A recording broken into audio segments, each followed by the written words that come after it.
जरा सोचो, तुम्हारे पास ऐसी पावर हो जिससे तुम किसी का भी दिमाग कंट्रोल कर सको। उनके इमोशंस, उनकी सोच, यहाँ तक कि उनका अगला फैसला भी सब तुम्हारे हाथों में हो। और ये कोई जादू नहीं है, ये है एक डार्क साइकोलॉजी, एक ऐसा गेम जिसे दुनिया के बड़े मैनिपुलेटर्स यूज करते हैं लोगों को कंट्रोल करने के लिए। और आज तुम इसी डार्क साइकोलॉजी के 5 सबसे खतरनाक टेक्निक सीखने वाले हो जो तुम्हें एक ऑर्डिनरी इंसान से मास्टर इन्फ्लुएंसर बना देंगे। पर एक वार्निंग है, ये सिर्फ एजुकेशनल पर्पस के लिए है, इसलिए इसका गलत इस्तेमाल मत करना, क्योंकि इस वीडियो को देखने के बाद तुम दुनिया को वैसे नहीं देखोगे जैसे अभी देखते हो। तो अगर तुम रेडी हो तो चलो शुरू करते हैं। The dark game of mind. Number 1, reaction glitch. Human mind एक सिंपल रूल फॉलो करता है, वो वही करेगा जो उसे करने से मना किया जाए। सीधी भाषा में, जब किसी को किसी चीज से रोका जाता है तो उसके अंदर एक बगावत वाली फीलिंग आ जाती है कि अब तो यही करना है। ये ह्यूमन माइंड का एक नेचुरल डिफेंस मैकेनिज्म है जो फ्रीडम और चॉइस छीने जाने पर एक्टिव हो जाता है। सोचो, अगर मैं तुम्हें बोलूं कि पीछे मुड़कर मत देखना, तो तुम्हारा मन सबसे पहले वही करेगा। और इसी कॉन्सेप्ट को साइकोलॉजी में रिएक्शन ग्लिच कहते हैं। इस माइंड ग्लिच को तुम अपने फेवर में स्मार्टली यूज करो। फॉर एग्जाम्पल, सीधा मना मत करो, बस कैजुअली कह दो, भाई ये मुश्किल है, मुझे नहीं लगता तुम ये कर पाओगे। बस सामने वाले की ईगो में आग लग जाएगी और वो प्रूव करने में लग जाएगा और वो वही करेगा जो तुम चाहते हो। अगर तुमने इसे सही टाइम, सही टोन में यूज किया तो तुम किसी के भी डिसीजन अपने हिसाब से घुमा सकते हो बिना जोर जबरदस्ती के। Number 2, the illusion of choice. Power का मतलब लोगों को फोर्स करना नहीं है, बल्कि उनकी चॉइस को फ्रेम करना है।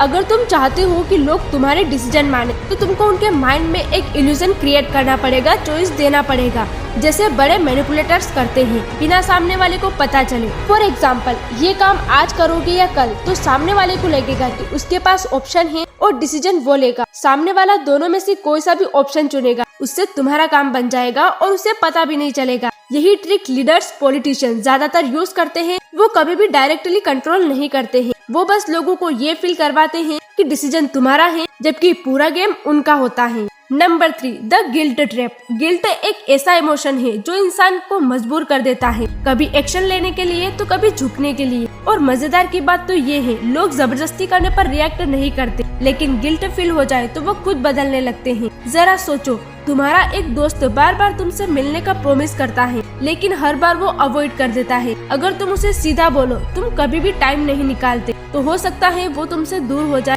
लेकिन अगर तुम कामली बोलो, मैं समझ सकता हूँ, अगर मैं भी इम्पोर्टेंट होता तो शायद तुम मेरे लिए टाइम निकाल लेते। बस ये सुनते ही उसके अंदर गिल्ट आ जाएगा और उसे लगेगा कि उसने तुम्हारे इमोशंस को हर्ट किया है और अब वो खुद ही कनेक्ट करने की कोशिश करेगा, खुद ही एक्सप्लेन करेगा और खुद ही माफी मांगेगा। यही है गिल्ट ट्रैप का मैच। तुमने फोर्स नहीं किया, बस एक इमोशनल मिरर उसके सामने रख दिया और उसमें उसने अपना गिल्ट देख लिया। Number 4, the emotional hijack. लोग ज्यादातर डिसीजन लॉजिक से नहीं, इमोशन से लेते हैं, और जिसने किसी के इमोशंस पर कब्जा कर लिया, उसने उसके दिमाग का रिमोट कंट्रोल अपने हाथों में ले लिया। इसे कहते हैं इमोशनल हाईजैक। एक ऐसा मोमेंट जब इंसान लॉजिक भूलकर सिर्फ फीलिंग के बेस पर फैसला लेता है। जब लोग इमोशनल होते हैं तो उस मोमेंट में वो ऐसा डिसीजन ले लेते हैं जिसका रिग्रेट उसे बाद में करना पड़ता है, लेकिन तब तक गेम पूरा खत्म हो चुका होता है। एग्जाम्पल सुनो, कभी किसी दोस्त ने तुम्हें अचानक गिफ्ट दे दिया, तो उस मोमेंट पर तुमने उसके लिए कुछ भी करने का मन बना लिया, लेकिन बाद में तुम्हें ऐसा फील होता है कि शायद जरूरत से ज्यादा कर दिया। इसीलिए अगर किसी का दिमाग कंट्रोल करना है तो उससे पहले उसके इमोशंस को कंट्रोल करो, क्योंकि लोग ये याद नहीं रखते कि किसने उसे क्या लॉजिक दिया, बल्कि वो ये याद रखते हैं कि किसने उसे कैसा फील कराया।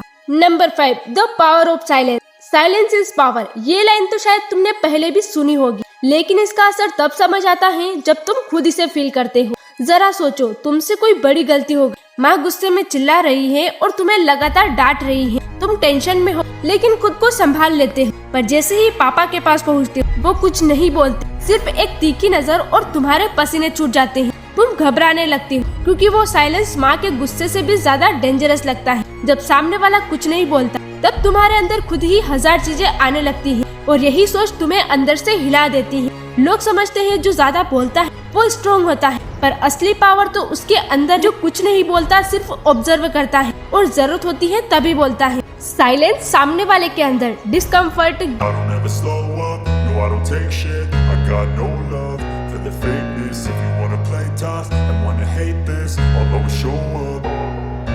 I don't ever slow up, no I don't take shit. I got no love for the fakeness. If you wanna play tough and wanna hate this,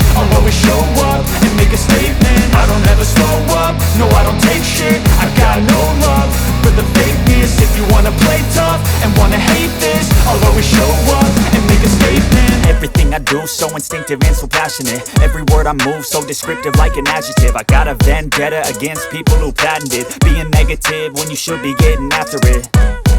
I got facts over facts. मत भूलना वरना बहुत कुछ miss कर दोगी।